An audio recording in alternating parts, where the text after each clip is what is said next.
What if the story of humanity's beginning isn't what you think it is? What if the idea of paradise lost isn't just some poetic metaphor, but a deliberate cover-up? Today we're diving deep into the first shocking question, or even what were the first humans really? The Bible opens with this image of humanity in paradise, right? Adam and Eve living in the Garden of Eden, in perfect harmony with God. But let's stop for a second. Do we really think the whole story is as simple as that? This isn't some fairy tale. This is an ancient text packed with hidden meanings, contradictions, and clues that have been overlooked for centuries. The first clue? Look at Genesis. It doesn't exactly paint the picture of humans being equal partners with God. It's more like Adam and Eve were placed in this paradise on God's terms, with strict instructions. You can eat anything but that fruit. It's like putting someone in a cage and saying, don't touch the bars. Why set them up like that if not to test them or to control them?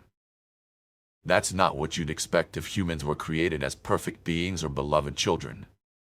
And then comes the snake. This isn't just any snake. It's the serpent. A symbol that has echoed across mythologies long before the Bible was written. In some texts, the serpent represents wisdom, even liberation. So, what's it doing in the garden? Tempting Adam and Eve to eat from the tree of knowledge, not the tree of sin, mind you, with the tree of knowledge. Knowledge about good and evil, right and wrong, self and God, the very thing that seems to bring them closer to divinity. Now, here's where it gets interesting. The way the story's written, it's like God didn't want humanity to have this knowledge. Adam and Eve eat the fruit. Their eyes are opened. And what's the first thing God does? He throws them out of the garden. Not because they hurt anyone, not because they lied or stole, but because they gained awareness. Is that paradise? Or is it a cage? And if it's a cage, who's the warden? Then there's the kicker. Humanity is cursed. Not just Adam and Eve. All of humanity is condemned because of one mistake. A single decision to pursue knowledge results in endless suffering for every generation that follows. If you look at it from another angle, it almost sounds manufactured. Like humanity was destined to be under control, and this pursuit of knowledge threw a wrench in that plan. And that brings us to the biggest question of all. What if Adam and Eve weren't the first humans but the first rebels? The first to question, to seek out truth instead of blind obedience. In a way, they became symbols for anyone who challenges the boundaries placed around them. But the story we're given makes it sound like they failed, like they were wrong. Yet maybe, just maybe, the fall wasn't a failure. What if it was humanity's first step toward freedom? Here's another layer. Some ancient texts hint at the idea that the garden wasn't a paradise, but a trial, a testing ground. And maybe, just maybe, humanity was supposed to break free. That we were meant to seek knowledge, to defy, to escape from a controlled paradise. In Gnostic traditions, for example, the serpent isn't seen as a villain, but as a liberator. The one who helps humanity step into their own power, separate from any controlling deity. So was Eden really a paradise? Or was it a cage? Were Adam and Eve victims of a cosmic setup? Or were they the first champions of human freedom? And if the fall was actually humanity's first act of defiance, what does that say about the story we've been told for thousands of years? Ever felt like the world around you doesn't add up? Like there's some hidden hand pulling the strings behind the scenes? Well, you're not alone. We're cracking open one of the most controversial theories out there, that the God described in the Old Testament might not be the all-benevolent creator we've been told. And believe me, this is going to change the way you see everything. In Gnostic beliefs, there's this fascinating concept, the demiurge. It's not your typical creator figure. Think of the demiurge as more like a cosmic architect, a lesser god who's both flawed and deeply insecure. According to this view, the demiurge is the one who actually created our material world. And here's the kicker. He's not interested in humanity's freedom or enlightenment. He's interested in power, control, and keeping us in the dark. Now, if that sounds shocking, let's look at the Old Testament with fresh eyes. The God there, he's often depicted as intense, wrathful, even jealous. He destroys entire cities, floods the earth, punishes generations. If this were a God solely of love and mercy, why so much punishment? Why so many rules designed to keep humanity in line? It starts to sound less like a nurturing creator and more like a ruler protecting his authority. The Gnostics believed this demiurge intentionally created a flawed, limited world, a world that would keep us busy, distracted, bound to physical needs, and ignorant of our higher potential. And isn't that exactly how many of us feel today? Constantly chasing after survival, while deeper truths and greater knowledge slip further and further away. To the Gnostics, this wasn't just some unfortunate situation, it was by design. They even had a term for it, the prison of matter. The demiurge, they said, trapped souls in physical bodies, chaining them to desires, fears, and the endless cycle of birth and death. And here's where it gets even more radical. Gnostics claimed that beyond this false creator lies the true divine source, pure, boundless, and absolutely unreachable by the demiurge. So in essence, they saw the God of the Old Testament not as the ultimate creator, but as a middle manager running his own limited kingdom, jealous and furious if anyone dared to look beyond his authority. Think about the implications of this. If the Gnostics are right, we're living in a world designed to keep us small, to keep us obeying, to keep us from connecting with the true divine source.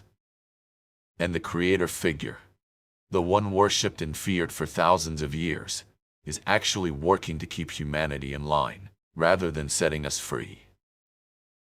This isn't just some ancient theory. The idea of a world created to keep us in chains, mentally, spiritually, and even physically, resonates deeply today. A system built on control, on fear, on rules that don't make sense but we're just supposed to follow. And the most chilling part? We've been taught to see this as normal, even holy. We've all heard the story of angels and demons, good versus evil, right? But what if I told you there's a hidden chapter in humanity's history? A dark and twisted story about angels who didn't just fall from heaven, but left something behind, something in us? Let's talk about the Nephilim, a race that's often overlooked but might be the key to understanding who, or what, we really are. In the book of Genesis, there's this strange and often glossed over passage. It talks about the sons of God, celestial beings, angels, who came to earth and had children with human women.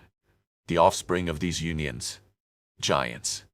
Not just physically massive, but beings with a mix of divine and human traits. They were called the Nephilim, and their existence was considered a grave threat, so dangerous that God sent a flood to wipe them out. But here's the real kicker. Some say they didn't all die. There's a whole theory that suggests the blood of the Nephilim, the so-called fallen ones, didn't vanish in the flood but mingled with humanity. That means that, according to some interpretations, we might carry the remnants of that hybrid lineage within us, a mix of human and something else. Think about what that could mean, the blood of angels or fallen beings running through human veins. What does that make us? Are we just the children of Adam and Eve, or do we have a far stranger origin? Now, fast forward to ancient civilizations. Many cultures have myths of giants, semi-divine figures, and beings with incredible power and wisdom who once walked among us. In fact, some of the world's greatest myths hint at humans descended from gods or giants. And if the Nephilim were real, could they be the origin of these stories? Were they, in fact, the legendary giants, the demigods, the heroes of myth? Some researchers believe that evidence of these beings is all around us. Ancient megalithic structures, impossible architecture, knowledge of astronomy and mathematics that seems centuries, if not millennia, ahead of its time. Some say this knowledge could have come from the Nephilim or their descendants, that they left a legacy of advanced understanding that humanity is still struggling to fully comprehend. But let's take this further. What if these Nephilim descendants, carrying that supernatural knowledge and power, didn't vanish, but instead helped shape the course of human civilization. Could certain bloodlines or groups hold on to this divine heritage even now, passing it down through the generations? There are people who argue that our fascination with royal bloodlines and noble ancestry might trace back to these ancient stories. Think about it, an elite lineage with connections to something far beyond ordinary humanity. It's a concept that shows up in history, in myth, and even in our modern obsessions. And if this bloodline does exist, it raises a haunting question. Are some of us closer to this ancient legacy than others? Is it possible that the Nephilim's influence still lingers? That the supernatural abilities, the wisdom, or even the ambition of these giants are alive within certain individuals or groups? And if so, are these powers being used for humanity's benefit? Or could they be part of some hidden agenda? What if some of humanity's greatest achievements weren't just the work of brilliant minds, but of hidden forces, lost cities, and forbidden knowledge that we were never meant to uncover? You know the names Babel, Sodom, Atlantis. These weren't just cities. They were symbols of human potential and ambition, cities that reached for the stars in ways that almost seemed supernatural. Let's start with Babel. The Bible tells us that humanity was united, speaking one language, building a tower that would reach the heavens. But when God saw what they were doing, he shut it down, scattered humanity, and confused their language. Now ask yourself, why was that such a threat? If humans were just primitive beings fumbling around in the dirt, why would a tower matter to a divine being? Some believe Babel wasn't just a tower. It may have been a center of knowledge, a hub where humans were unlocking secrets of the universe, the kind of knowledge that could break the boundaries set for us. Advanced technology, maybe even the ability to tap into energies we can barely understand. And when God intervened, it wasn't just about stopping a construction project, it was about restricting access to something that humans weren't supposed to touch. Forbidden knowledge. And it doesn't stop there. Sodom and Gomorrah. These cities weren't destroyed just for wickedness, as we've been told. Some interpretations suggest that they were centers of experimentation, perhaps even places where humanity was beginning to toy with the natural order itself.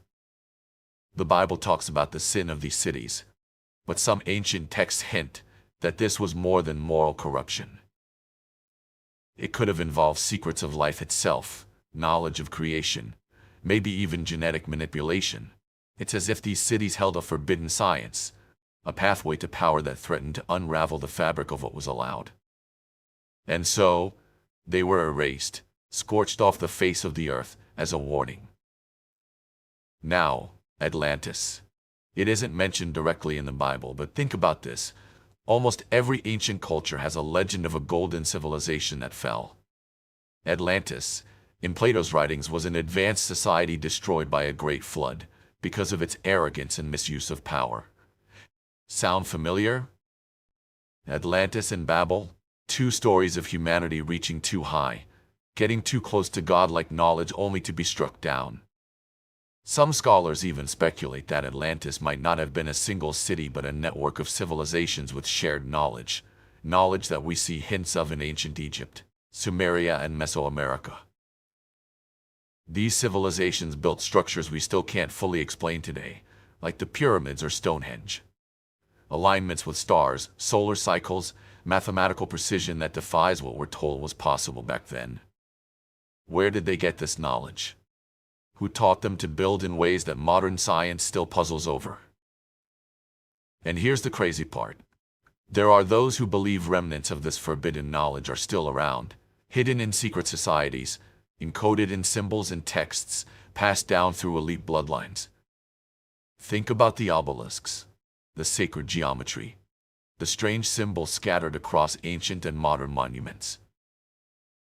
What if these aren't just relics, but clues left behind by those who still carry fragments of that ancient knowledge? The Bible, the myths, the legends, they're all pointing to one thing.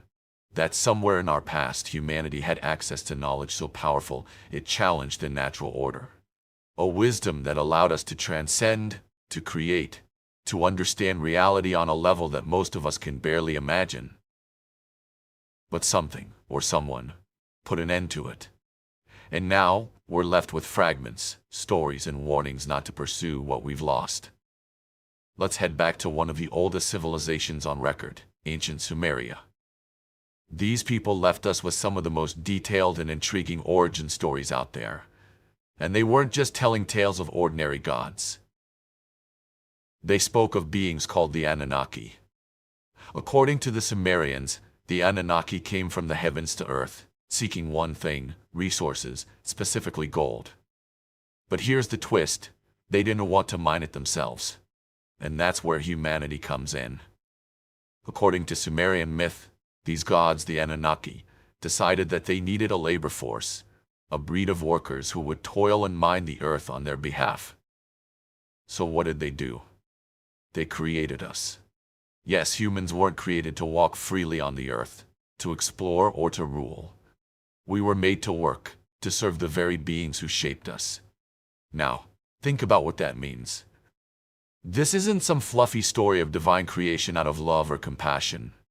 It's a blueprint for a workforce, tailored and bred for labor. The Sumerians believed that the Anunnaki genetically modified existing creatures on Earth, blending their own essence with ours, to create a new kind of being, one with enough intelligence to follow orders, but bound by physical limits and mortal constraints to ensure they'd stay subservient. And this isn't just some fringe theory. The tablets from ancient Sumer spell it out in surprising detail. The humans they created weren't even given freedom or autonomy at first. They were controlled, closely monitored, kept in line. In fact, in one Sumerian text, humans were essentially described as the black-headed people who served in temples, harvested crops, and yes, mined resources. Now, here's where it gets really interesting. Some researchers have pointed out that this myth of humanity as workers, bound to serve, has eerie echoes in the Bible's Genesis account. Think about it. After Adam and Eve's so-called fall, they're cursed with a life of labor. By the sweat of your brow you will eat your food. It's almost as if that curse wasn't a punishment but a reminder, a reassertion of humanity's original purpose as servants, as workers. And it's not just Sumerian myths that speak of humanity as servants to higher beings. The Bible hints at it, Egyptian mythology alludes to it, and even Greek myths touch on humanity's role as pawns in the plans of gods. It's as if this idea of humanity as a workforce isn't just one culture story, but a recurring theme across ancient civilizations. Could it be that we're seeing different cultures, different myths, telling the same story, that humanity was designed with an agenda in mind? Some theorists suggest that traces of this at work eth mentality are still embedded in human society today. Think about our systems: labor hierarchy, obedience to authority. We're raised, trained, and conditioned to work, to serve, to fill roles that often have us giving up personal freedom in exchange for survival. And that raises a chilling question. Are we just repeating the same cycles established by the Anunnaki? Are we, in a way, living out a design that was set for us thousands of years ago? If the Sumerians were right, then humanity's history isn't about freedom or divine blessing, it's about servitude, about being molded to fit a purpose we never chose. And maybe, just maybe, the systems we live under today are echoes of that original control, a design we've been following without even realizing it. We've all heard it a million times: created in the image of God. But what does that really mean? Does it mean we're divine, or just some shadow of something greater? Let's start with the basics. In the book of Genesis, it says that God created humans in His own image. It sounds like we're meant to be something special, right? But here's the thing: image doesn't necessarily mean equality, or even closeness. An image is just a reflection, a shadow. So what if we're only a fraction, a copy, a limited version of something infinitely more powerful? In the ancient world, being created in the image of a god didn't necessarily mean you were beloved or even valued. In fact, in many cultures, only kings and rulers were considered made in the image of the gods. They were seen as earthly representations of divine power, the rest of humanity, just there to serve. So, when Genesis says humanity was created in God's image, could it mean that we were given just enough of God's qualities to make us useful, but not enough to make us powerful or truly independent? Some interpretations suggest that being made in the image of God might mean we carry a spark of something divine, but in a highly limited way. We're given curiosity, ambition, the drive to create, yet we're bound by limitations, mortality, and rules set by forces beyond our control. It's like we're designed to strive for greatness but never truly reach it, always yearning for something just out of reach. It's a recipe for control, if you think about it. Keep humanity striving, pushing, reaching, but never quite breaking free. Ancient texts from different cultures hint that gods, or those who ruled in their names, wanted humanity to stay dependent, controlled, useful, but never powerful. This is where the concept of being in God's image might be more about containment than empowerment. We were created with enough potential to serve, to build, to toil, and maybe even worship. But not enough to challenge, not enough to truly understand or reach the level of the divine. Now, think about the symbols associated with divinity: light, wisdom, creation. These are things humanity has always been drawn to, but never fully attained. Every ancient culture has legends about people who tried to bridge the gap between humanity and the divine. The Greeks had Prometheus, who stole fire from the gods and was punished for giving humanity a taste of divine power. In the Bible, the tree of knowledge was forbidden to humans, as if full understanding was a privilege we were never meant to have.